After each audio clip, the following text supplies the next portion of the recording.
Hello dear students, welcome back to my channel physics SPC. Alternating current का एक question.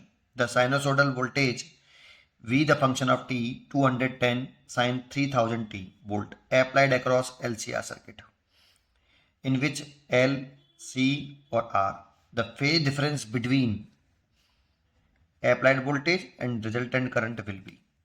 ठीक है, solution देखो। LCR सर्किट बनाओ सबसे पहले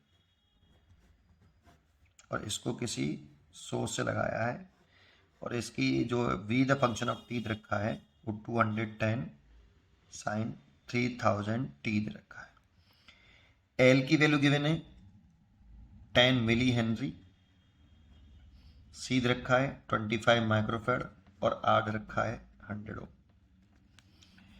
फेज डिफरेंस निकालना है। सबसे पहले एक्सएल निकाल लो बेटा। XL is equal to L omega. इसकी कंपेयरिंग कर लो v the function of t से, v naught sine omega T से। तो ओमेगा की वैल्यू तो सीधी सीधी 3000 हो गई। एल दे रखा है 10 milli henry, 10 upon 1000। Milli henry को हेनरी में चेंज कर लिया, 10 इंटू 10 की पावर माइनस के थ्री नीचे ले आया, प्लस के 3 हो गया। ओमेगा 3000। तो देखो ये इससे कट गया, दैट मीन्स 30 ओम एक्सएल आ गया। एक्स सी भी निकाल लीजिए साथ साथ, 1 अपॉन ओमेगा सी। ओमेगा दे रखा है 3000 और सी रखा है 25 इंटू 10 की पावर माइनस के 6। तो माइनस के 6 को ऊपर ले जाएं तो प्लस के 6, तो उसे 3 ऐसे लिख लो बेटा। ये तो कट गया पूरा पूरा। 25 से ये कट गया 40 बार, तो ये आ गया 40/3 ओम। तो देखो ये 30 ओम से तो छोटा ही है, तो एक्सएल बड़ा है इस जगह पर एक्सएल से, तो रेजोनेंस वाली कंडीशन तो नहीं है भाई। तो फेजर डायग्राम बना दो फिर। एक्सएल बड़ा है एक्सी से, तो देखो इसका जो करंट होता है और वोल्टेज जो होता है सेम फेज में होते हैं। करंट और वोल्टेज रेजिस्टेंस में सेम फेज में होते हैं। इसमें करंट और voltage v the function of C, VC VC lag करता है करंट आई से, और इंडक्टर में करंट से वोल्टेज लीड करता है 90 डिग्री। ये हमें फेज रिलेशन पता होना चाहिए भाई। सबसे पहले ये याद होना चाहिए बेटा कि इंडक्टर में जो वोल्टेज होता है वो करंट से 90 डिग्री फेज में आगे होता है।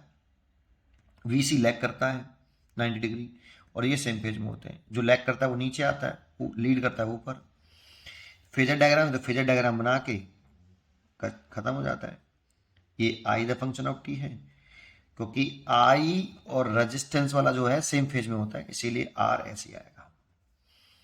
और वीएल से आर, जो वीएल है वो लीड करता है, तो एक्सएल ऊपर आ जाएगा और एक्ससी नीचे आएगा। इस बेसिस पे लिखे मैंने ये, ठीक है। वीसी नीचे तो और लैग कर रहा है 90 डिग्री, उसके बेसिस पे लिख लिया। अब एक्सएल ग्रेटर देन एक्ससी है तो मैंने बना रखा है, एक्सएल को भी बड़ा बना रखा है। ये वेक्टर के अकॉर्डिंग ऐड कर लो आप इनको। तो एक्सएल और एक्ससी अपोजिट डायरेक्शन में फेज में, तो ये 90 एक्सएल माइनस एक्ससी हो जाएगा। इन दोनों का टोटल हो गया। अब इसके और इसके बीच में निकालो, 90 डिग्री है तो रिजल्टेंट कुछ इस तरह से आएगा। ये इम्पीडेंस हो जाएगा बेटा। लेकिन हमसे तो ये फेज पूछ रहा है बेटा। ये आई द फंक्शन ऑफ टी हो गया, और जिधर जेड आता है ना उधर ही V the function of T आता है। ये नेट है ना टोटल, तो इधर V the function of T.